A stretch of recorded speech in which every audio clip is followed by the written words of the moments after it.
ഞാൻ നിങ്ങളുടെ മുന്നിൽ എന്നാന്ന് വെച്ചാൽ എൻ്റെ ഒരു കൂട്ടുകാരൻ്റെ ദുരന്തം നിങ്ങൾക്ക് ആർക്കും സംഭവിക്കരുത്.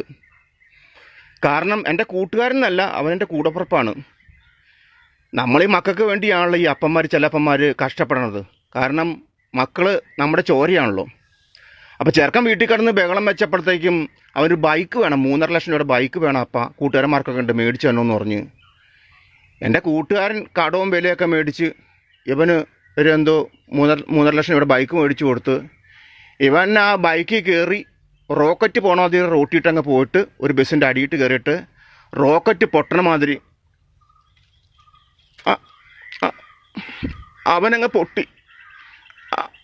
അവൻ്റെ സൂക്കേടും തീർന്നു. ഈ മരണവാർത്ത അമ്മ അറിഞ്ഞ് അമ്മയ്ക്ക് പ്രഷർ കയറി. ലാസ്റ്റ് അമ്മ നിലത്ത് വീണ് തലഞ്ഞരമ്പ് പൊട്ടി, അമ്മയും തീർന്നു.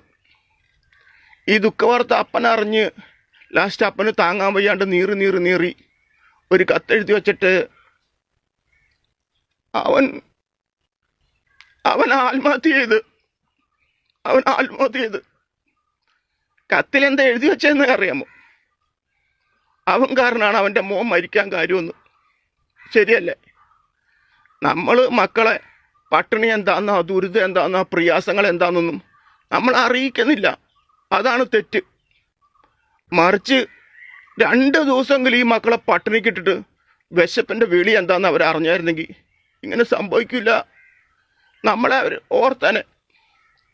നമ്മൾ ഈ കുടുംബം നോക്കണ അപ്പന്മാരൊക്കെ കാണപ്പെട്ട ദൈവമാണ്. അമ്മ മക്കളെ പഠിപ്പിക്കണമെന്നേ. അങ്ങനെയൊക്കെ വന്നായിരുന്നെങ്കിൽ ഒന്നും സംഭവിക്കില്ല. നമ്മൾ ഈ കല്യാണമൊക്കെ കഴിച്ച് കുടുംബം നോക്കാൻ വേണ്ടി നമ്മുടെ സന്തോഷങ്ങളൊക്കെ നമ്മൾ മാറ്റിവെച്ച് നമ്മുടെ ദുഃഖങ്ങളൊക്കെ നമ്മൾ മറച്ചു വെച്ച് ഇവർക്ക് വണ്ടിക്കാളനെ കൂട്ട് പണിയെടുത്ത് കൊടുക്കണേ. നമ്മളിങ്ങനെ തെറ്റാന്നേ, നമ്മളിങ്ങനെ തെറ്റാ. കരച്ചിലും മണ്ണുണ്ട്. തെറ്റാ. എൻ്റെ ബാല്യകാലം എന്നൊക്കെ പറഞ്ഞാൽ ഈ കല്ലും മുള്ളും നിറഞ്ഞതായിരുന്നു. അന്ന് നാഴി കഞ്ഞിവെള്ളം കുടിക്കാനൊക്കെ ഞങ്ങൾ ആഗ്രഹിച്ചിട്ടുണ്ട്, കൊതിച്ചിട്ടുണ്ട്.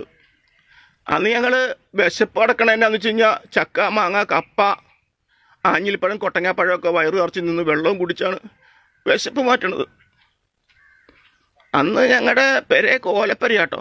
എന്ന് വെച്ചാൽ മഴ പെയ്ത് കഴിഞ്ഞാൽ വെള്ളം മുഴുവൻ അകത്ത് വീഴും. അത്രയ്ക്ക് ചോർച്ച.